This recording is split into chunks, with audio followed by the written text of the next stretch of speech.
Family থেকে আপনি আপনার রেশন কার্ড আলাদা করবেন কিভাবে? ফর এক্সাম্পল আমি আমার কথাই বলছি।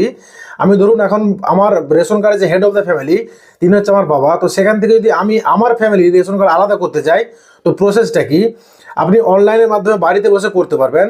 তো যদি জানতে চান ভিডিওটা শেষ অবধি দেখুন। আর আপনি যদি আমাদের প্রোফাইলে নতুন অতিথি হয়ে থাকেন তো প্রোফাইলটি ফলো করে রাখবেন এইসব ইনফরমেশন পাওয়ার জন্য। তো আপনি এখানে সার্চ করবেন ডব্লিউবি ফুড ডিপার্টমেন্ট। এই যে রেশন কার্ড যে অপশনটা প্রথমে আসছে আপনি এখানে চলে আসবেন। তো এখানে আসার পর আপনি নিচের দিকে চলে আসবেন। এখানে দেখুন আপনি একটা অপশন পাবেন সিটিজেন হোম, আপনি এখানে আসবেন। সিটিজেন হোমে আসার পর আপনি নিচের দিকে চলে আসবেন। এখানে দেখুন আপনার আছে রেশন কার্ড। তো রেশন কার্ডে যে ক্লিক আছে আপনি এখানে ক্লিক করবেন, দিকে চলে আসবেন। এখানে দেখুন আপনার আছে সার্ভিস টুলস অফিস, মানে অনুসন্ধান প্রয়োজন পরিষেবা এমন কিছু একটা আছে। আপনি এখানে এসে নিচের দিকে ক্লিক করবেন, এখানে ক্লিক করবেন, আপনি বিশদ জানতে ক্লিক করুন। তারপরে দেখুন এখানে ধরুন অনলাইন আছে আপনার। তো আপনি এখানে যে অনলাইন আবেদন আপনি এখানে ক্লিক করবেন। এখানে ক্লিক করার পর আপনি একটা পরিষ্কার মানে ব্যাপারটা ভাষাটা বুঝিয়ে বলে দিই। আপনি যার ফ্যামিলি থেকে আপনার কার্ড আলাদা করবেন, ফর এক্সাম্পল আমি আমার কথা বলছি, আমার বাবার কাছ থেকে আমি আমার আধার কার্ড আলাদা করব। তো আমার ফ্যামিলির মধ্যে মানে আমার মধ্যে আমি আমার আধার কার্ডটা হেড অফ দ্য ফ্যামিলি করবো। এখানে আমার আধার কার্ড নাম্বারটা এখানে আমার দিতে হবে। তো এখানে আমি আধার কার্ড নাম্বারটা দিয়ে নিচে দেখুন এখানে আবার টিক্স বক্স আছে, এখানে টিক বক্সে ক্লিক করে আপনি সেন্ড ওটিপি ক্লিক করবেন। রেজিস্ট্রেশন মোবাইল নাম্বার একটা ওটিপি যাবে, আপনি এখানে ওটিপিটা বসিয়ে দিবেন। ওটিপিটা বসিয়ে আপনি ওটিপি সাবমিটে ক্লিক করবেন। এখানে দেখুন ওটিপি সাবমিট করার পর আমার যে রেশন কার্ড এখান থেকে কিন্তু চলে আসছে। তো রেশন কার্ড এখানে আসার পর নিচে দেখুন আপনার আছে উপরোক্ত রেশন কার্ডটি কি আপনার? হ্যাঁ এটি আমার। আপনি ইয়েসে ক্লিক করে পরবর্তী পেজে এগিয়ে যাবেন।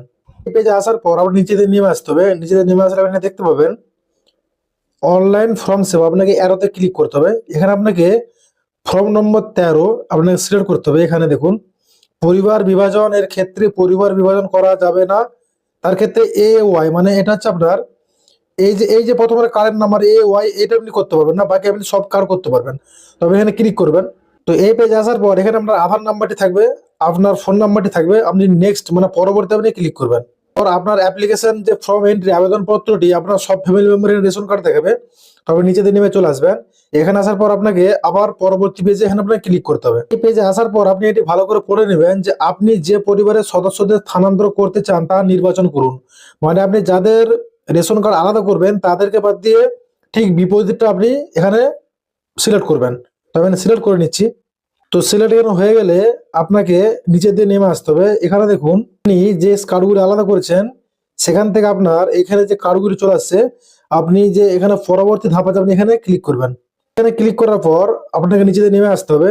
তো দেখুন এই পেজে আসার পর এখানে কি বলছে, পরিবারের অবশিষ্ট সদস্যের একজনের আধার ওটিপি অথেন্টিকেশন করুন। তো এখানে আপনি যে কোনো একজন